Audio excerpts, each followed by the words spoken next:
Good afternoon, everyone. So we will, students, we will pick up our next topic from chapter number 3, that is human reproduction. So today's topic is gametogenesis. As you know that there are two types of primary sex organs in the humans. One is the testes, which are found in the males, and other ones are the ovaries, which are found in the females, right? So testes are destined to produce a germ cell or a gamete, that was sperm, and ovaries are destined to produce a gamete, that is called as ovum. So that means these primary sex organs, they, along with the secretion of the hormones, they are also related with the secretion of certain gametes, and this process of formation of gametes is called as gametogenesis. So gametogenesis in the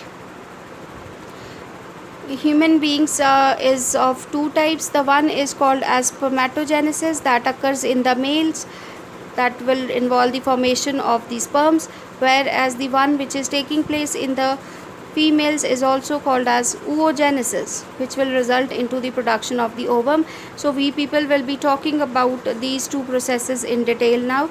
So now let's take up the first process, that is spermatogenesis. So students, recall the structure of seminiferous tubules. There we have came across cells which were the immature germ cells called as spermatogonia. Singular is spermatogonium. So spermatogonia will result into the production of the sperms. So this process of formation of sperms from spermatogonia is called as spermatogenesis. So also remember that this is taking place where? It is taking place in the seminiferous tubules. So where are these seminiferous tubules present? They are present in the testes of the males. And moreover, one more point to be remembered over here is that spermatogenesis will begin with the onset of puberty in males. So now let's discuss about them in detail. So students, this is the schematic representation of spermatogenesis, which is taking place in the testes or the seminiferous tubules of the testes. So here there are certain cells which were called as spermatogonia. They are present on the inside walls of these seminiferous tubules. So these will undergo mitosis and they will increase in number. Some of these cells will get transformed into the primary spermatocytes, right? So these spermatogonia are diploid in number and they will be having 46 chromosomes. So these will get converted into which cells? That is primary spermatocytes. So these primary spermatocytes will undergo first meiotic division to result into the haploid structures which are called as the secondary spermatocytes. So after this, the secondary spermatocytes will undergo second meiotic division. Remember the division, it will undergo second meiotic division to form the spermatids, right? And these spermatids will undergo differentiation to form the spermatozoa. So this transformation of the spermatids to spermatozoa will be called as the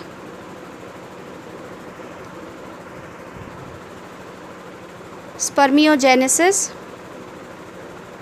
So after the spermiogenesis, suppose these are the Sertoli cells. So these spermatozoa will embed their head into the Sertoli cells for the nourishment.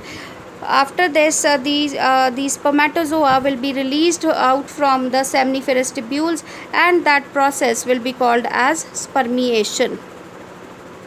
So this event will involve three definitions which you have to learn. One is the spermatogenesis, that is the formation of sperms from the spermatogonia. Another one is spermiogenesis, that includes the transformation of spermatids into spermatozoa.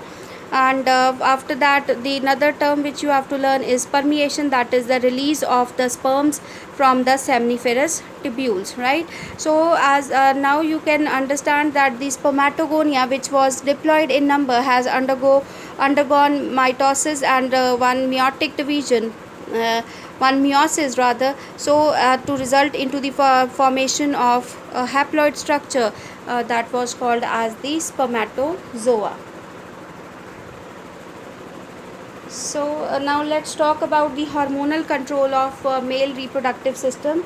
So spermatogenesis starts at the age of puberty because there is significant increase in the secretion of gonadotropin releasing hormone, and this gonadotropin releasing hormone is a hypothalamic hormone, that is, it is secreted from the hypothalamus. So this GnRH will stimulate the anterior lobe of the pituitary gland, and the increased levels of the GnRH will act on this anterior lobe of pituitary gland, that it will stimulate the production of two hormones, LH and FSH. LH stands for luteinizing hormones. In males it is also known as ICSH, that is interstitial cells stimulating hormone, right? And the another hormone is FSH, that is the follicle stimulating hormone. The LH will directly act upon the Leydig cells, and it will stimulate the synthesis and secretion of androgens like testosterones. So androgens in turn, they will stimulate the process of spermatogenesis by acting on the reproductive tract and also on the certain other organs. It also results into the development of secondary sexual characters in the males. On the other hand, the follicle stimulating hormones will stimulate the Sertoli cells, and this will in turn stimulate the Sertoli cells to secrete androgen binding protein, which will concentrate the testosterone, and it will result also into the spermiogenesis. Sertoli cells will also secrete certain hormone which is known as inhibin. So inhibin will stop the activity of the follicle stimulating hormone. So this is how hormonal control is done in the male reproductive system. So after this process of spermatogenesis, the sperms are formed. Now let's talk about the detailed structure of a sperm. Sperms are microscopic and motile cells, and they remain alive and they retain their ability to fertilize an ovum from 24 to 48 hours after they have been released in the female genital tract. So a typical mammalian sperm is consisting up of a head. This whole structure is called as the head, a neck, a middle piece and a tail. Head is a anterior small structure. So this is consisting up of a part which is called as acrosome, and it is containing an elongated nucleus which is containing chromosomal material. The anterior part of the head, as was told, is consisting up of the acrosome. Acrosome is containing number of enzymes which like hyaluronidase proteolytic enzymes, which are also known as sperm lysins. So these sperm lysins will help the sperm to penetrate the egg at the time of fertilization. The next part is the neck, which is a very small part, and it is present between the head and the middle piece. The another part is the middle piece. Middle piece of the is the middle piece. So middle piece of the human sperm is consisting up of mitochondria. So here the mitochondria is a bit coiled around the axial filament. So you can see it is coiled around this axial filament, and it is essential because it provides energy for the movement of the sperm. And at the end of the middle piece there is another structure which is called as ring centriole, and with the unknown function. The last portion of the sperm is the tail. Tail is several times longer than the head, and in its most part, which is called as the main piece, the axial filament is surrounded by a thin layer of cytoplasm, and the part behind the main piece, which is this one, is also known as the end piece. So this the sperm swims about by its tail in a fluid medium, and whole of this structure is covered by a plasma membrane. The human males ejaculate about 200 to 300 million sperms in a single ejaculate, and for normal fertility at least 60% sperms must have normal shape and size, and at least 40% of them must show vigorous motility. So sperms are released from the seminiferous tubules are transported by the accessory ducts, and secretion of epididymis, vas deferens, seminal vesicles, and prostates are essential for maturation and motility of sperms. This was told in the previous video also. The seminal plasma along with the sperms will constitute the semen. So this was about the male reproductive system, its gametogenesis. Now let's talk about the next part of the chapter, that is the oogenesis. So oogenesis is the formation of a mature female gamete, and it is markedly different from spermatogenesis. Like spermatogenesis begins at puberty, oogenesis is initiated during the embryonic periods only. So embryonic stages contains a couple of million gamete mother cells, which are known as oogonia. So oogonia are formed within each fetal ovary, and remember that no more oogonia are formed and added after birth. So these cells will start dividing and enter into prophase 1 of the meiotic division and get temporarily arrested at the stage called as primary oocyte.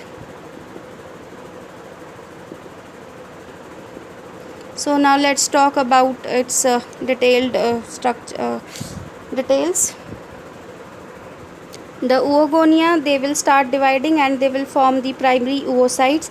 Each primary oocyte now will get covered by certain cells which are called as the granulosa cells, and these will now form the primary follicles.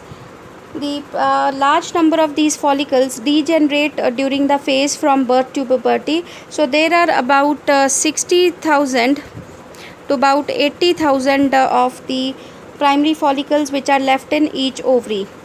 Then after this, the primary follicles, they will get surrounded by more layers of granulosa cells and a new theca membrane, and this will be now called as the secondary follicle.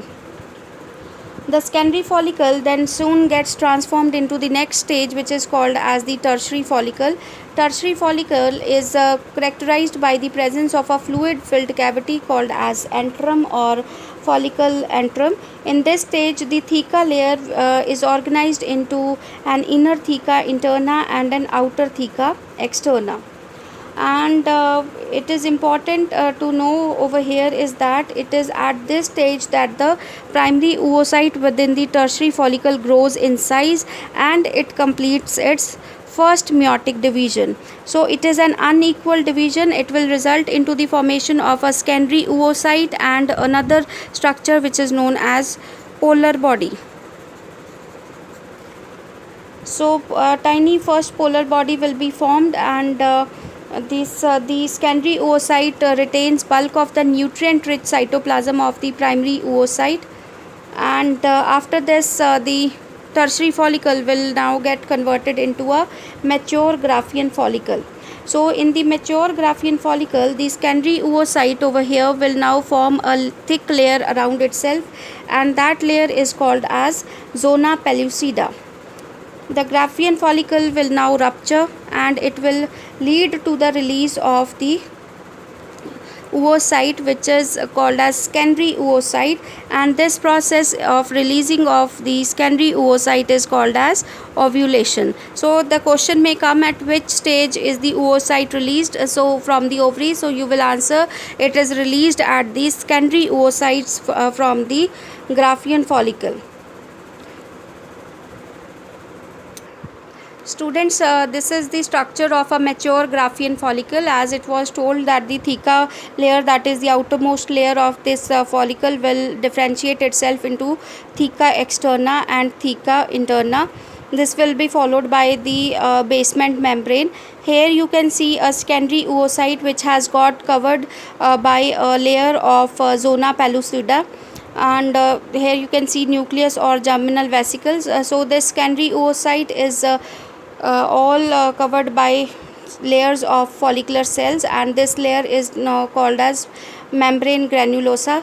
Here you can also see an empty cavity or a fluid filled cavities rather, that is called as a follicular antrum. Antrum, remember that it is not empty, it is filled with the fluid. Coming back to the section of a mammalian ovary, so as it was told that there is release of secondary oocyte from the ovary, and this is called as ovulation. So ovulation occurs due to the rupturing of ovarian follicle and the wall of the ovary. So generally one secondary oocyte is released in each menstrual cycle by alternate ovaries, and only about 450 secondary oocytes are produced by a human female over the entire span of her reproductive life, which lasts about 40 to 50 years of age. So in addition to releasing an oocyte, the follicles also produce hormones. While the follicle is maturing, some of the follicular cells produce estrogens, mainly estradiol is also produced. So after ovulation, many of the follicular cells remain in the collapsed follicle on the surface of the ovary. The antrum of the collapsed follicles will fill with the partially clotted fluid. The follicle cells will now enlarge. The follicle cells will now enlarge and they will fill up with the yellow pigment, and that pigment is called as lutein. So such a follicle is now called as corpus luteum, right? So this corpus luteum, literally it is also called as yellow body.